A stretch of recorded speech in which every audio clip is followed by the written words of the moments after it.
How's it going, everyone? Welcome to Double Pebble. I'm back with another review. I think last week I did not post a review because I was really busy, but I'm back and this is Mesut Özil, and I think those in my Discord know that I recently bought Icon Rivaldo, so I will review him next week. But this was actually a compiled a couple of weeks ago, so I'll just get it out of the way first before we go on to Icon Rivaldo next. Okay, so Mesut Özil, German Arsenal playmaker. We will go for the stats analysis first. Okay, so Mesut Özil, this is the golden rookie version, GR version. He plays primarily in the cam position. He's got, I would say, above average pace, 88 sprint, 86 acceleration. Agility is good, 97. Dribbling is high. Ball control is high. Short passing is high. Finishing is not that good, which is kind of surprising. And then his long passing is also very good, 95. Long shot is 84 average. Positioning is good. Vision is good. Reaction is good. Shot power is quite low, I would say. Volley is okay. Crossing is good as well. So if he happens to end up on the wing, if you use him as a left mid or right mid, his crossing will come in handy. Free kick is okay. Curve is important. This is for short curve, so this is important. And then his balance is okay-ish. Strength is bad, 79. Stamina is 84. Aggression is non-existent. Work rate is also low mid. So generally for cam, I prefer high attacking work rate, but his is low mid. Got 4-star skills. His weak foot is also a concern too.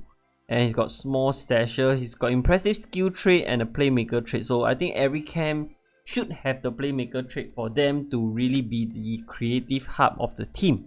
Okay, in terms of price, the Thai server is very generous, so most players are very cheap. Özil is no exception, only 24 million. Even at his highest is only 36 million, which you can get in roughly 1 to 2 days. So 26 million, very cheap. I think it is quite easy to at least get to +3, about 100 million. That is a good range to have.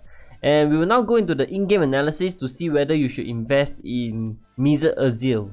For me, his biggest strength lies in his technical ability. Now, he's very assured on the ball, so he's able to move the ball around very well in tight spaces. I actually thought he had the technical dribbler trait, but he did not. But I think it's because of his high ball control, dribbling and agility, making him very, how would I say, very slippery in the final third of the pitch, which is very important because where they operate is in the hole. It's the number 10 position. It's very tight. There are many players. You got midfielders swarming you, defenders swarming you, so you have to be able to control the ball very well in that position, and in this aspect Özil does that very well. He's also a goal getter as well. Now, some players just score goals, and there are also some players that just cannot score goals. One example of a player who cannot score goal is GR Mata. So I was compiling his review, and after like 6 games I couldn't score a single goal with him, and that is when I say he's too shit for review. Other players like Hulet, even though the stats are okay-ish, but he always scores, and Özil is like that. He always scores. In fact, he scored 7 goals in 5 games for me in a cam position, and he's also got very good long shot. This is weird because his long shot stats is only 84 and I'm using a +1, but in game, as you guys can see, he can score the normal long shot or he can score the finesse long shot, which is quite incredible. And he's also got a decent amount of pace on him. Now, by today's standard, with all the new seasons coming out, the TCs and the team of the season coming out, team of the years, 88 sprint, 86 acceleration is not fantastic, but it is also not slow, so it's about above average. It's good enough for him to generally stay in front of defenders when he's sprinting, which is enough. Now, his passing is also very cultured. I last used this word cultured for team of the year Luka Modric. He is also like that. Very accurate passing, and I think due to the playmaker trait, right, he's always available for the pass, which is very important, and he's able to ping passes around the pitch with his high through ball. I also found that his ground through balls are also on point.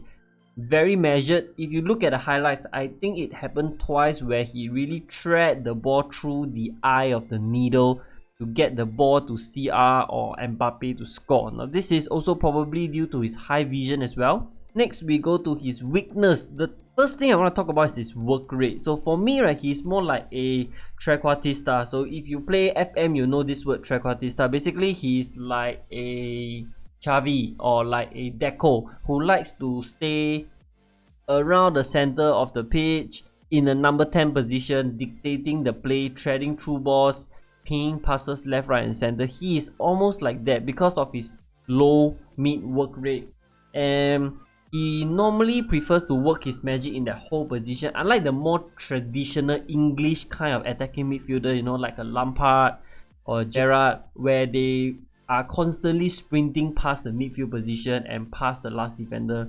to get into goal scoring position. This can be good or bad depending on your style of play, since he doesn't really break forward from deep.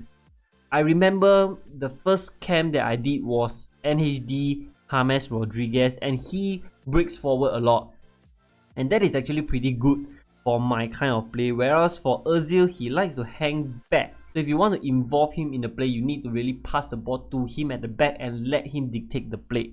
Weak foot is also a problem because it's only 2 rated, which means that sometimes finishing with his right foot, right, can be a bit wayward. Although I would say most of the time it's not a problem, but maybe 2 or 3 times out of 10, the finishing with his right foot will be quite bad.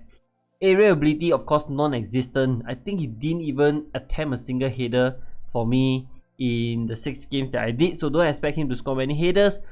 Overall, I'll give him a 7.5 out of 10 for me. He's about average, slightly above average as a playmaker with his high technical ability, but he lacks the physical attribute to really prevent himself from getting bullied by defenders. Now, if you know, right, if you have tried Ronaldinho, you will know that Ronaldinho is like Özil and more, because he is both technical and he has that physical attribute to him to at least take some damage. Özil lacks that, but he does has a knack of scoring goals, which is important for a cam. Plus, he has a great passing ability. So is he worth it? No, like most players on the Thai server, like I mentioned, he is very cheap for his stats. 93 overall, only 24-25 million. However, I will only use him if I'm comfortable using a trequartista in a cam position. I personally don't use cam because I feel that they can attack but they don't defend. But if you like a cam and you like a cam that plays in the hole, he might be the type of cam for you. If not, maybe you should stay clear of him. Okay, and that is all I have for this review. I hope you guys find this helpful. Give this video a thumbs up if you enjoy my FO4 review video, and of course don't forget to hit the subscribe button and hit the notification bell. Do check out our Facebook and Discord as well. The links are all in the description, and I'll see you next time.